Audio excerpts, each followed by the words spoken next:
reverendo Marcelo fará essa oração por iluminação. Mesmo sentados, oremos.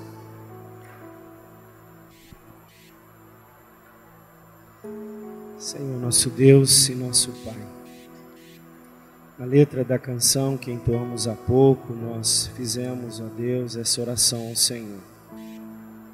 E rogamos que o Teu Espírito nos desperte para que ouçamos a Tua voz.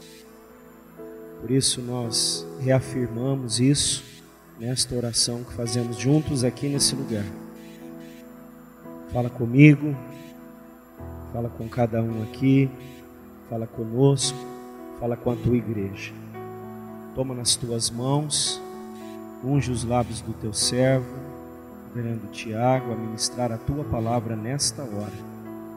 Nosso coração esteja aberto, nossa mente desperta, nossos ouvidos atentos ao Teu falar na nossa vida. Oração que fazemos no nome de Jesus. Amém. Boa noite, gente linda. Todo mundo quer ser bonito, né? Eu saúdo também os irmãos e irmãs com a graça, a paz e a misericórdia do nosso Senhor e Salvador Jesus Cristo. Foi assim que Paulo saudou a igreja, num tempo de crise, na segunda carta ao Timóteo. Se tem uma coisa que é necessária e tem sido necessária para uma igreja como a nossa, 115 anos, é a misericórdia de Deus. E é pela misericórdia também que eu vou pregar para vocês, porque eu entendo que esse honroso convite poderia ser feito a outros pastores desse presbitério. O reverendo Valdir, tanta experiência, mas eu preparei, a partir de um texto, uma palavra que é fruto já de uma reflexão, que vem de algum tempo, e eu perguntei ao Senhor: Senhor, o que o Senhor desejaria falar àquelas igrejas que estarão ali reunidas, nesse momento tão importante de celebração, mas também de autorreflexão para cada um de nós enquanto cristãos. E eu quero compartilhar com vocês uma mensagem de Deus para o seu coração, que está baseada no Evangelho de João, no capítulo 15. Por gentileza, vamos abrir as nossas Bíblias. Enquanto você abre, eu trago aqui um abraço da Igreja Presbiteriana Independente de Tupã, e onde sou pastor, e do nosso presbitério Centro-Oeste Paulista. Vocês aguentam 30 minutos comigo? Perfeitamente. Então, por gentileza, João, no capítulo 15 do Evangelho de João, mesmo assentados, porém com muita atenção à palavra de Deus, vamos acompanhar o que diz o texto até o verso 8.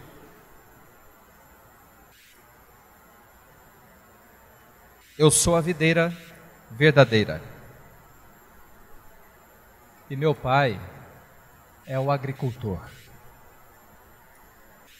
Todo ramo que, estando em mim, não der fruto, ele o corta. E todo o que dá fruto, limpa, para que produza mais fruto ainda. Vós já estáis limpos pela palavra que vos tenho falado. Permanecei em mim, e eu permanecerei em vós. Como não pode o ramo produzir fruto de si mesmo, se não permanecer na videira, assim nem vós o podeis dar, se não permanecerdes em mim.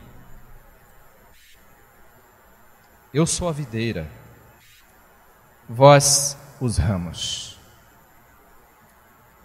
Quem permanece em mim e eu nele, esse dá muito fruto, porque sem mim nada podeis fazer.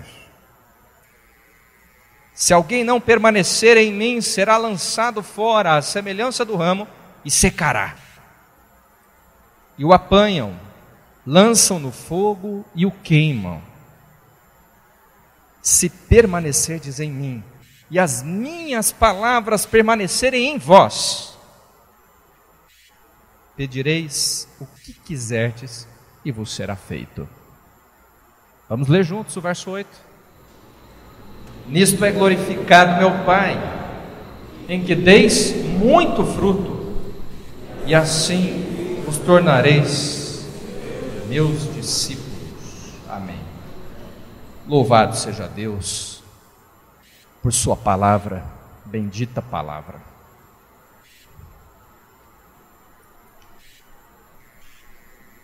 Eu entendi que nesse texto Jesus está orientando nisso que João começa como a sessão da despedida. Jesus está confortando e orientando os seus discípulos sobre o futuro, sobre o que eles deveriam ser e fazer, à medida em que a crucificação e a ressurreição se aproximavam. E pensando nesse desafio de Jesus juntamente com os discípulos, pensando no momento que nós vivemos como igreja, eu fiz uma pergunta que tem a ver com esse texto. Eu acredito que seja um desafio para cada igreja local, mas também para cada cristão. Vamos ler juntos essa pergunta? O que as igrejas do futuro devem fazer? E eu coloquei igrejas no plural, para que essa fosse uma reflexão aqui para cada igreja local, dentro da sua própria cultura, da sua forma de se expressar. Mas também podemos colocar ali o seu nome. O seu nome. O que é que o Tiago deve ser e fazer no futuro? Qual é o desejo de Deus para a minha vida amanhã, domingo? Refletindo um pouco sobre a história da igreja, eu fui procurar alguns textos do Eduardo Carlos Pereira. E você sabe que ele foi o desencadeador desse movimento de Deus na história do Brasil que nós conhecemos como Igreja Presbiteriana Independente. Ele, juntamente com outros pastores e presbíteros, resolveram com muita coragem lutar pela igreja. Uma igreja que fosse independente de interferência estrangeira, de recursos, de decisões estrangeiras, independente da maçonaria. Uma igreja que cumprisse a sua missão dentro da realidade brasileira, que pudesse formar os seus pastores para a realidade brasileira. E num de seus sermões, quando ele foi comentar esse texto que acabamos de ler,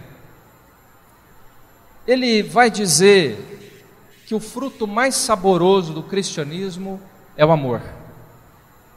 É praticamente a conclusão desse texto.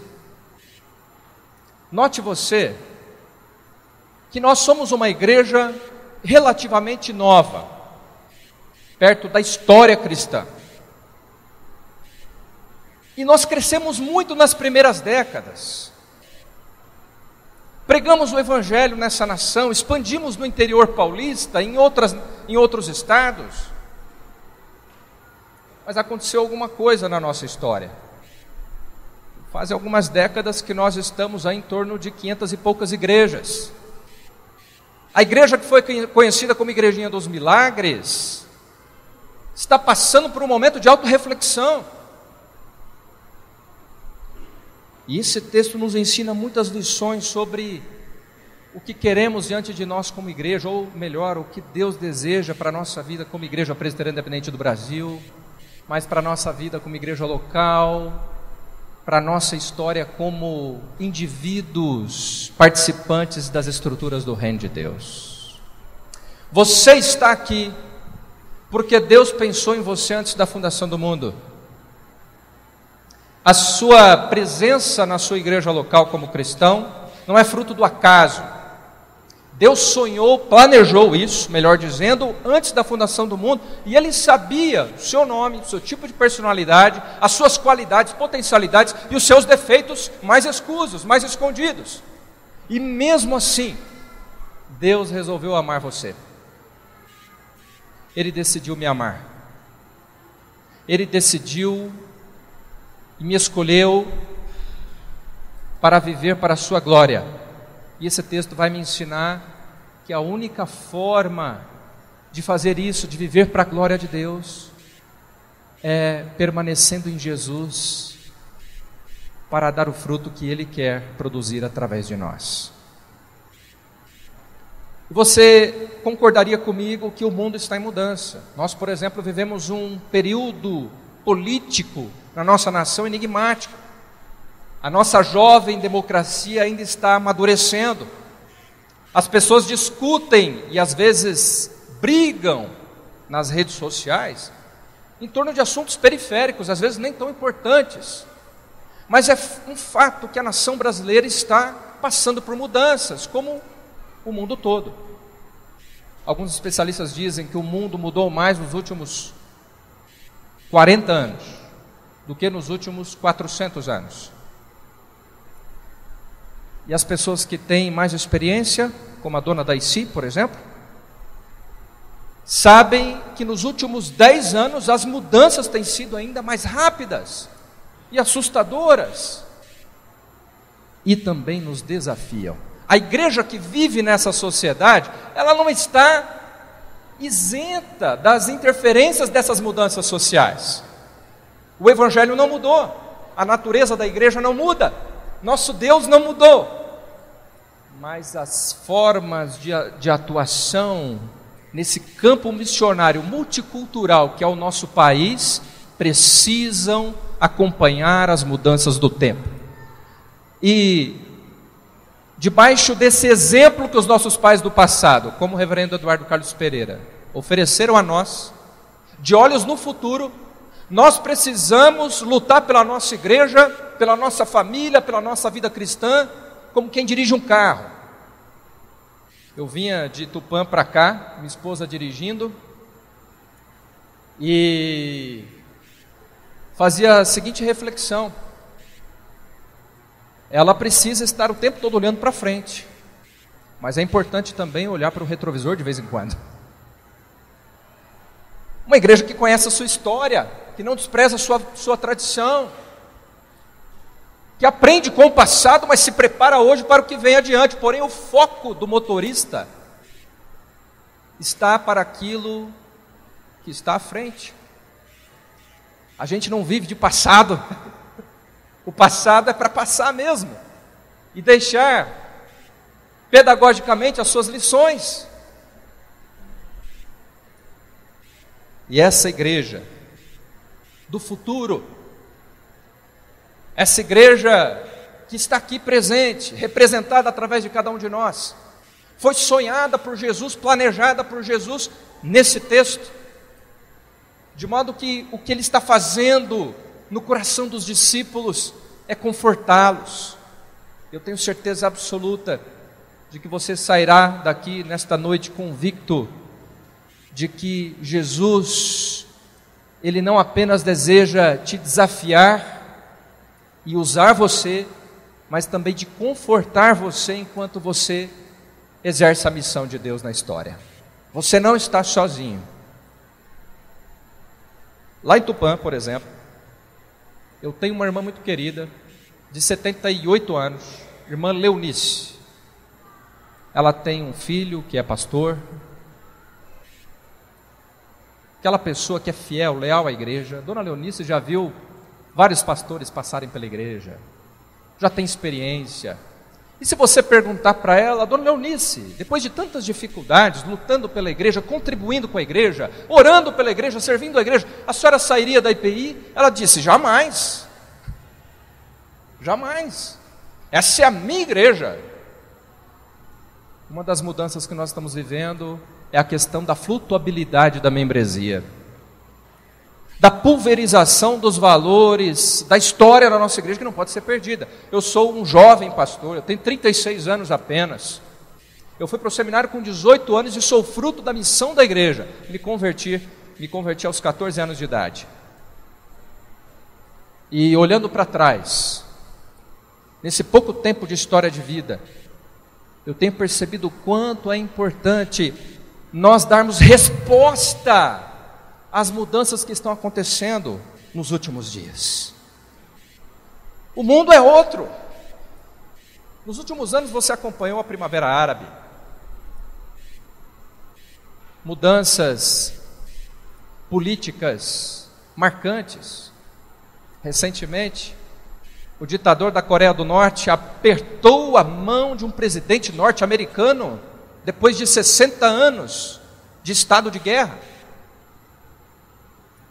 Nós estamos vendo esse movimento de imigração de estrangeiros islâmicos para a Europa, aqui no Brasil.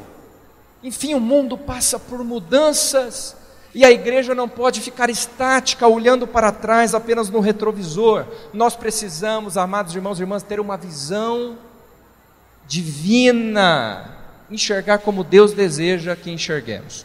Eu me lembrei de uma frase de um autor chamado Peter Davis. Ele diz que nós precisamos ter sabedoria. Claro, você concorda com ele, todo mundo quer sabedoria.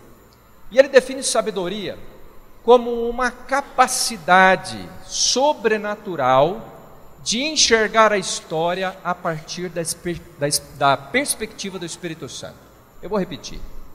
É uma capacidade sobrenatural para enxergar a história a partir da perspectiva do Espírito Santo. É quando você começa a olhar para os seus relacionamentos a partir das lentes espirituais. É quando você começa a olhar para a igreja, para as tragédias desse mundo, para as dificuldades pelas quais você passa, a partir da perspectiva de Deus e pela lente das Escrituras. Mas também, sabedoria significa enxergar de forma cósmica, multicultural, com paixão pelos perdidos, por aqueles que sofrem, porque é assim que Deus enxerga. Deus não enxerga de forma nacionalista, preconceituosa, bairrista. A visão de Deus é inclusiva, é cheia de amor, e é essa a visão que nós precisamos nutrir se queremos ser a igreja do futuro para a glória de Jesus Cristo. Eu vejo nesse texto mais uma das figuras que João usa. Ele se apropria de uma figura do Antigo Testamento que se referia a Israel, que é a videira. E nas palavras de Jesus nós vemos aqui uma metáfora, um recurso retórico para ensinar grandes verdades espirituais. E o que Jesus está dizendo aqui, olha, o meu pai é o agricultor, meu pai está trabalhando. A igreja faz missão, mas a missão que a igreja faz é apenas uma resposta ao Deus que está em missão na história. A igreja é parceira de Deus na história. A igreja coopera com Deus. O pai é o agricultor. O pai está trabalhando. O pai ara a terra e cuida da planta. Ele diz: eu sou a videira verdadeira. E nós somos os ramos. A obediência e o amor são os frutos que o Pai produz por meio de nós, para a sua própria glória. E eu, de acordo com esse pequeno texto, trouxe algumas aplicações que espero que sejam úteis para a sua vida e para a sua igreja. E a primeira coisa que eu vejo que Jesus está fazendo aqui é que Ele está corrigindo narrativas. E é por isso que nós aprendemos que as igrejas do futuro, igrejas locais do futuro, que dão uma resposta para esse tempo, são igrejas que corrigem as suas narrativas. Por quê? Olhe comigo para o versículo 1. Quando Jesus diz: eu sou a videira. E essa é a 7ª declaração de Jesus no Evangelho de João, dizendo-se: eu sou. Se apropriando daquela palavra que Deus disse para Moisés quando ele recebeu a missão de libertar o povo do Egito. Você vai dizer para eles que eu sou. Mas Jesus agora está dando a seguinte resposta para os religiosos daquele tempo: a videira não é Israel. Aquela videira foi uma videira provisória que apontava para mim. Eu sou a videira, eu não sou uma videira falsa, eu sou uma videira verdadeira. E a primeira narrativa que Jesus está corrigindo aqui é a narrativa da religiosidade, que se contrapõe à espiritualidade. É claro que Jesus se apropria das figuras que eram usadas na época, da linguagem do seu tempo. E você vai ver aqui Jesus falando de várias plantas em vários momentos. E aqui ele provavelmente está se lembrando da videira, aquela planta que fazia parte da atividade econômica naquela cultura. No templo de Herodes, por exemplo, havia uma videira de ouro. O povo entendia muito bem o que Jesus queria dizer. E nessa metáfora ele traça esse sistema de espiritualidade, onde eu e você também estamos envolvidos. E o desafio que ele dá aqui é: vamos começar a corrigir as narrativas. Porque vocês, judeus e religiosos, aprenderam que Israel é a videira, mas isso não é verdade. Porque Israel confia em si mesmo.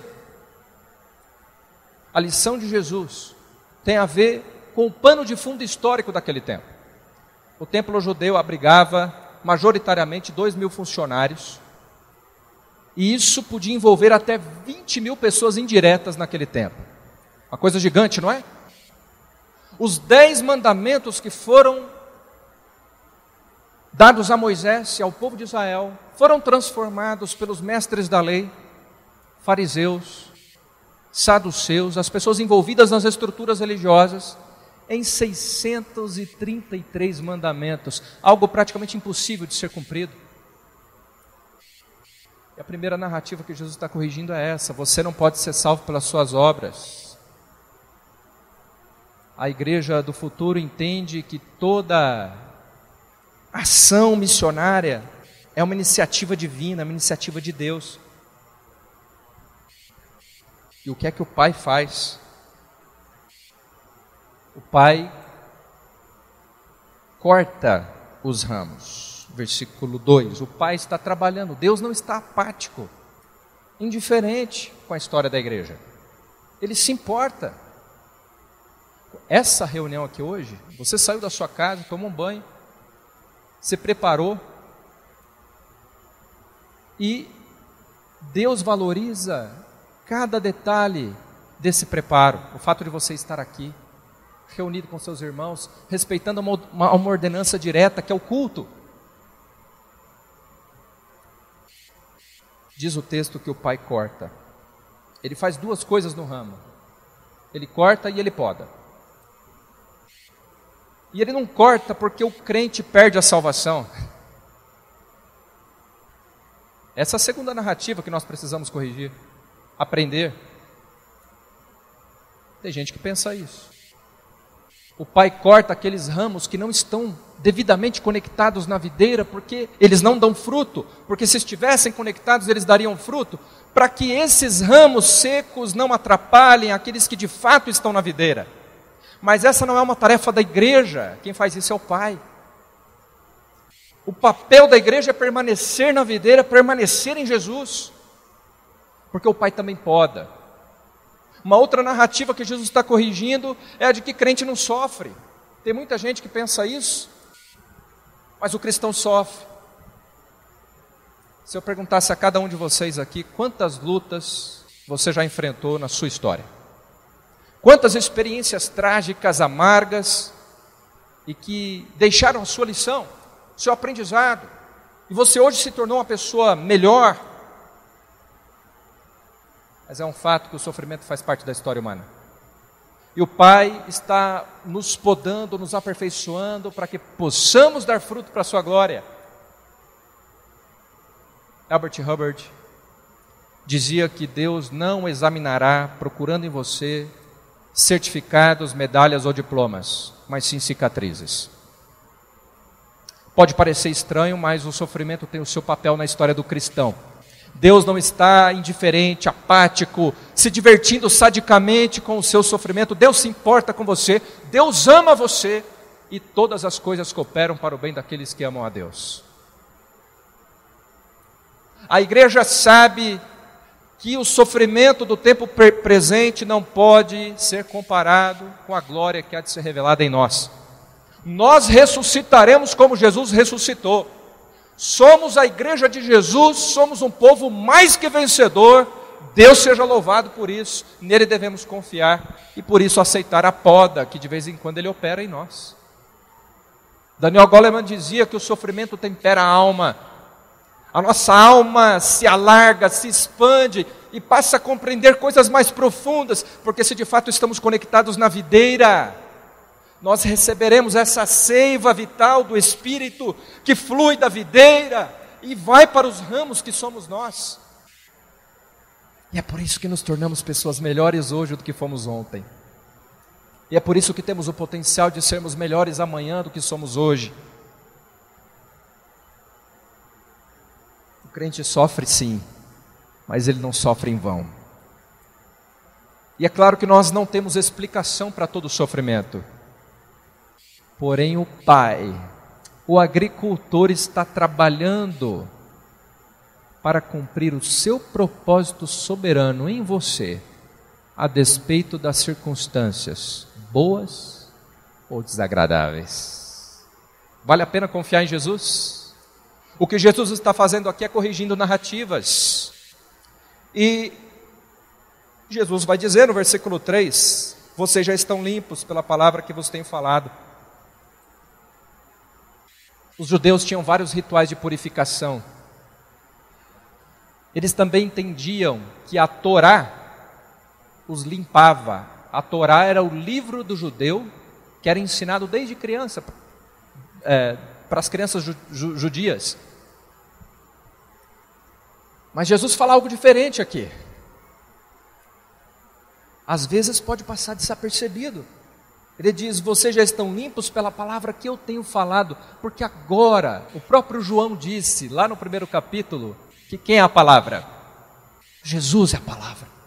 Esses discípulos estão diante da palavra. A presença real de Jesus está aqui hoje, neste culto. A palavra se fez carne, a palavra se fez história, ela está ali em carne e osso, conversando com os discípulos, dizendo, eu estou limpando vocês. Não foi isso que Paulo disse em Efésios capítulo 5? Que a palavra nos lava. Toda vez que você vai a um culto e você ouve um sermão, o que é que a palavra está fazendo em você? Limpando, tirando as impurezas. E a pergunta que eu faço diante dessas correções de narrativas é, quais são as outras narrativas que nós precisamos corrigir, como igreja local, como igreja presbiteriana independente, sobretudo nesse presbitério? Bom, os teóricos de sociologia cristã, aqueles irmãos que gostam de pensar sociologia na igreja, eles estão dizendo que nós vivemos numa era de muita mudança e no Brasil nós estamos caminhando para uma era pós-cristã. Por quê? Porque a Europa já é considerada pós-cristã. A era cristã já é algo terminado na Europa. Continente que foi berço do cristianismo, norte da África, por exemplo, continente africano, alguns países da Europa, berço da reforma protestante, hoje precisam de missionários e pregadores do Evangelho. Esses teóricos vão dizer que os Estados Unidos da América, que tem contribuído tão fortemente para as missões transculturais, eles estão caminhando para a secularização da igreja. O secularismo, a forma de pensar mundana, entrou, invadiu a igreja. A mentalidade voltada para o consumo. E nós estamos vivendo um movimento parecido. Porque ao mesmo tempo que vemos muitas pessoas com sede do Evangelho, nós vemos pessoas com mente secularizada. Como é que uma pessoa secularizada pensa? Vamos lá. Será que você conhece alguém assim? São pessoas que acreditam que podem viver sem religião. São pessoas urbanas. Nós vivíamos num país majoritariamente rural. Hoje nós somos mais urbanos do que rural. Pessoas secularizadas valorizam a fé, mas não valorizam a igreja. Elas dizem, você acredita em Deus, mas não quero saber da igreja. Conhece alguém assim? Pessoas secularizadas. entendem que o pensamento e as práticas das instituições religiosas não têm nenhum significado. Elas não se importam com a história da sua igreja. O não crente ou o cristão nominal lá fora, ou que talvez frequente a sua igreja no domingo, ele não está nem aí para a história da igreja. Porque ele está preocupado em receber, em consumir, porque é essa mentalidade que está nesse mundo. São pessoas vazias que delimitam até que ponto o evangelho terá influência sobre suas vidas. Elas dizem assim: até aqui tudo bem, mas a partir daqui eu não me comprometo. Então você pode encontrar muitos cristãos com a mente secularizada em suas igrejas. São pessoas que estão buscando a vida diante da morte, mas a maioria não acredita em vida após morte. São pessoas mais conscientes de suas dúvidas do que de suas culpas e não têm uma percepção adequada sobre o pecado. São pessoas que constroem uma estrutura de vida que os protege com dinheiro, consumo, recursos, conforto, mas que ao mesmo tempo os aliena da realidade e os impede de enxergar o evangelho. Pessoas com mente secularizada rejeitam a Deus porque elas não sabem como encontrá-lo. Elas estão cegas, tateando, procurando encontrá-lo. Elas possuem uma imagem negativa da igreja. E um fenômeno que nós temos vivido é o fenômeno dos desigrejados. Já ouviu falar dessa palavra? Os desigrejados. Algum tempo, pouco tempo, questão de 1 ano atrás, um pastor visitou a nossa igreja para conversar comigo e disse o seguinte para mim: eu estou fechando a minha igreja, uma dessas comunidades criadas autonomamente. E eu gostaria que vocês aqui recebessem a nossa igreja, porque aqui é uma igreja bíblica. E fui conhecer essas pessoas, e a nossa igreja resolveu acolher essas pessoas. Imagine assim, um monte de gente sem igreja, chegando de uma vez, procurando Bíblia, povo querendo ser discipulado. É difícil, porque vem os vícios eclesiológicos, vem os problemas, mas vem as oportunidades. É uma nova igreja que precisa responder a esse novo tempo. Possivelmente, boa parte das pessoas para que pregamos o evangelho já passaram por alguma igreja. Boa parte dessas pessoas já esteve em alguma igreja evangélica. Por isso, irmãos e irmãs, eu faço uma pergunta para vocês. Como é que a sua igreja local, neste presbitério, pode se preparar melhor para anunciar o evangelho diante desses desafios que estão à nossa frente? Diante de uma sociedade que ao mesmo tempo procura por espiritualidade, mas está distante de Deus. O que Jesus deseja que entendamos é que as narrativas precisam ser corrigidas, porque senão a gente não tem o que pregar. As pessoas estão cansando desse discurso pronto que as igrejas estão pregando por aí na televisão: você não pode sofrer. Então Jesus vem e diz: não, Pai, poda. As pessoas também estão lendo a Bíblia, estão entendendo: não, peraí, o cristão foi chamado por Deus, não perde a salvação. Então não adianta esse discurso simplista, reducionista, fácil. Agostinho dizia uma coisa muito interessante, ele dizia: é preciso ter uma fé que pensa e uma razão que crê. Quem é jovem universitário aqui? Levante a mão. Jovens universitários, pode ser jovem há mais tempo também, não tem problema. Nós precisamos orar pelos nossos universitários e apoiá-los, por causa do desafio que eles têm diante deles na academia. Eu acredito que Jesus deseja que nós entendamos o seguinte. Eu vou passar mais um quadro. Você já deve ter visto, não sei se vai ser possível você enxergar. Mas nós temos basicamente 3 tipos de modelos, e que estão presentes nesse texto. E o primeiro modelo é o modelo das pessoas não religiosas. As pessoas não religiosas dizem: eu vivo como eu quero. Eu sou meu próprio Deus. Eu tomo as decisões na minha vida. Há um segundo grupo de pessoas que são religiosas, mas elas entendem o seguinte: eu obedeço, então eu sou salvo. Eu obedeço, então eu sou aceito. É por isso que Jesus está dizendo: vocês não têm que confiar nas suas boas obras, na prática das 633 leis do judaísmo. Eu sou a videira verdadeira. Sem mim vocês não podem fazer nada. Imagina os discípulos ouvindo isso. Será que eles entenderam as implicações dessa mensagem? Mas há um terceiro grupo, e é para esse grupo que Jesus está falando hoje, que é o grupo que entendeu o Evangelho, a mensagem do Evangelho, que significa que eu sou aceito e por isso eu obedeço. Eu vivo para a glória de Deus porque Ele me aceitou primeiro, porque Ele tomou a iniciativa. Igrejas que se preparam para o futuro, corrigem suas narrativas religiosas, quebram seus preconceitos, aprendem a amar como Jesus amou e vivem à luz do Evangelho da graça, não da lei. Cristãos que não são legalistas, mas que amam sem medida, que haja espaço para as pessoas serem amadas no meio de nossas igrejas. Segunda lição, e hoje serão 2 lições que você vai aprender com esse texto, e que está no texto. Talvez a principal delas é que as igrejas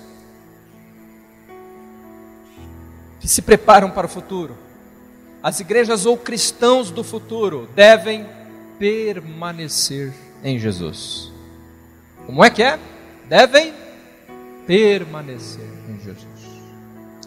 John Haggai dizia que um fator distingue as instituições e as pessoas que vencem, é a habilidade de permanecer. E eu concordo com ele, porque começar alguma coisa é muito fácil, mas permanecer é mais difícil. Eu vi uma placa aqui em frente sobre a oração perseverante. Vocês têm aqui uma campanha de oração de quarta-feira. É difícil perseverar, mas note que no texto, versículo 4, Jesus vai dizer: permanecei em mim e eu permanecerei em vocês. Quem está produzindo o fruto da permanência, quem está produzindo o fruto da obediência, o fruto do amor em nós, é o próprio Senhor Jesus. Calvino dizia que somos capazes de perseverar com Deus porque Ele persevera primeiro conosco. É Deus quem toma iniciativa e vem em nossa direção. Nós só damos fruto porque Jesus anda com a gente, porque Ele tem misericórdia da gente. O nosso papel como videira, como galhos da videira, é permanecer em Jesus e trazer Jesus para o centro da nossa história. Sabe o que eu tenho notado? Talvez você concorde comigo. Algumas igrejas locais tornaram Jesus desnecessário. Parece que se Jesus sair de cena e ficarem apenas os eventos e as programações, Ele não faria falta. Jesus tem sido colocado como um mero coadjuvante, um adereço. Mas Jesus, irmãos e irmãs, não é uma informação no sermão. Jesus Cristo, nosso Salvador, não é um aparato decorativo numa comunidade. Jesus Cristo não pode ser periférico ou desnecessário, Ele é central na nossa vida, porque nós só temos vida em nós mesmos à medida em que permanecemos nele. Ele é a videira e toda a vida flui dele. Você aqui hoje está representando a sua igreja local, e a sua igreja local é uma partícula material, visível, uma manifestação encarnacional da vida de Deus na história. A sua igreja local é a representação visível de uma realidade invisível, uma igreja que Deus planejou antes da fundação do mundo, e que está conectada em Jesus, e que já venceu em Jesus, e que triunfa em Jesus. E as pessoas aí fora estão olhando para esse projeto, A igreja é a única instituição que possui uma solução para esse mundo caído. Nenhuma instituição política, filantrópica, social tem uma solução cabal para sanar os problemas da nossa nação, os sofrimentos desse mundo atingido pelo pecado. Você e eu temos uma mensagem libertadora. Nós somos os ramos e nós só teremos sentido se estivermos em Jesus, conectados em Cristo. O C.S. Lewis dizia o seguinte, que até os nossos sermões, as nossas igrejas, até a própria Bíblia seriam apenas perda de tempo se Jesus não fosse central. Jesus é tudo, irmãos e irmãs. Ele quer ser o Senhor da sua vida. Leonard Ravenhill, um pregador da década de 50, costumava dizer que Cristo será tudo o que você precisa quando Ele for tudo o que você tem. Quando você for trabalhar, Jesus quer ir com você. Quando você tomar decisões nos negócios, Jesus quer participar com você. Permanecer em Jesus significa trazê-lo para o centro das decisões dos presbitérios, perguntando a Ele se Ele aprova. Jesus não quer ficar de lado, de fora. Ele quer que todas as áreas da sua vida, todas, sua vida financeira, suas emoções, sua família, sua vida profissional, tudo isso seja trazido para debaixo da sua soberania e primazia. E quando Jesus fizer isso, você virá transformações miraculosas para a glória de Deus. Amados, o desafio conclusivo é esse, que Jesus seja o centro. Nós vemos nas nossas igrejas, concluindo, pelo menos 3 tipos de modelos de igreja. Nas IPIs, igrejas que são mais tradicionais, onde o conhecimento é muito valorizado e sinal de espiritualidade. Aquele irmão de 30 anos de escola dominical tem valor, com certeza. Mas nós não podemos reduzir a vida cristã a isso. Igrejas locais que adotaram um modelo neopentecostal, onde a fonte é o líder. Se numa igreja mais tradicionalista a fonte é o conhecimento, o quanto você sabe sobre Deus. Numa igreja neopentecostal, por exemplo, a medição da espiritualidade se dá pelo quanto você é leal ao líder. Mas na igreja focada em Jesus, a igreja que traz Jesus para o centro, Jesus é a fonte. E quando Jesus é a fonte, sabe o que a gente tem que fazer? Torcer para não atrapalhar o que Ele está fazendo. Nos contentarmos em sermos seus amigos para a sua glória. E procurar compreender como Ele quer nos usar para a edificação e expansão da sua igreja. Jesus quer ser o seu foco. Ele quer ser tudo para você, suficiente para você. Vamos ler o versículo 8. Nisto é glorificado meu Pai, em que deis muito fruto, e assim vos tornareis meus discípulos. Se você ler os versículos posteriores, Jesus vai falar sobre o amor, porque uma igreja que dá fruto é uma igreja que ama. E ela não ama com o seu amor, sabe por quê? Porque a primeira ofensa, nós interrompemos as afeições de amor, nós nos magoamos, mas quando amamos com o amor de Jesus, amamos intencionalmente, abundantemente, incondicionalmente, porque o amor de Deus não tem limites, porque Jesus é a fonte. Igrejas do futuro entendem que precisam amar esse mundo caído. Você precisa começar a varrer a calçada do seu vizinho, se ele deixar. Você precisa recolher o lixo da rua, se for preciso. A igreja tem que aprender a ser serva do mundo para a glória de Deus. Os ramos precisam dar fruto como evidência de que estão ligados na videira. Se Jesus é o Senhor da sua vida, você viverá para a glória do Pai, em atitude de humildade, e a igreja vai crescer. Isso é o que acontece quando estamos conectados em Jesus. Nós damos muito fruto, mesmo podados. Nós recebemos respostas às nossas orações. Nós experimentamos uma alegria, uma satisfação completa, onde nada mais pode preencher os vazios da nossa existência, a não ser Deus, a não ser Jesus. Nós aprendemos a amar outros cristãos e colocar Jesus como pilar de toda a nossa história. Eu quero convidar você hoje, nesta noite, sendo cristão há muito tempo, há pouco tempo, sendo não cristão, a trazer Jesus, através de uma oração, para o centro das suas decisões. Quero convidar você a orar pela sua igreja, pelo seu pastor, pela sua liderança, pedindo a Deus que Jesus seja Senhor absoluto sobre todas as decisões e sobre o futuro da igreja. Que Jesus corrija as nossas narrativas, se elas porventura estejam equivocadas. Estão equivocadas.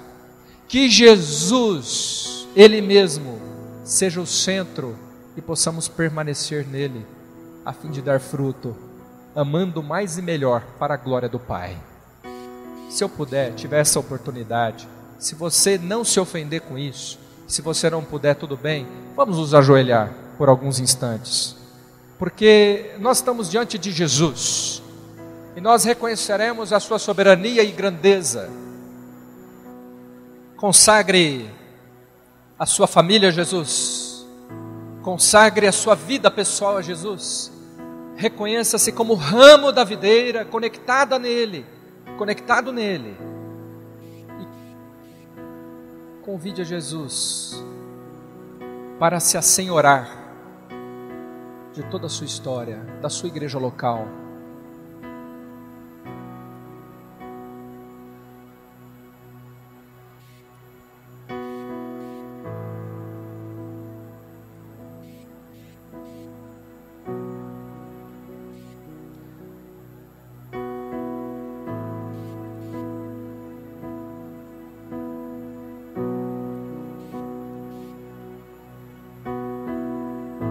Jesus, Jesus, Jesus, Jesus, que nome lindo o Senhor tem, o Salvador. Jesus querido, nosso amigo, Jesus, a videira verdadeira. O Senhor subiu aos céus diante dos discípulos e nos deixou a missão de sermos o seu corpo aqui na terra.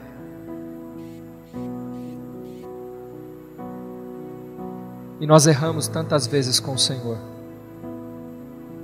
Jesus querido, tenha misericórdia da IPI do Brasil. Tenha misericórdia das nossas igrejas locais. E alcança-nos com renovo espiritual, com fervor espiritual, com desejo ardente pela Tua palavra, com quebrantamento e humildade, com senso de pertencimento a Ti e de dependência de Ti. Jesus, seja o centro. Jesus, tome tudo em Suas mãos. Querido Jesus, a vida de cada irmão e irmã que ora agora diante do Senhor, cada família aqui representada, cada igreja local, nosso ministério como pastores e líderes, como presbíteros, como pessoas que tomam decisões para o futuro da igreja. Pai, opera a sua obra em nós para a sua própria glória, trazendo Jesus para o centro da nossa história em todas as áreas da vida. Seja bem-vindo, Jesus, Senhor da nossa vida. Em teu nome oramos. Amém.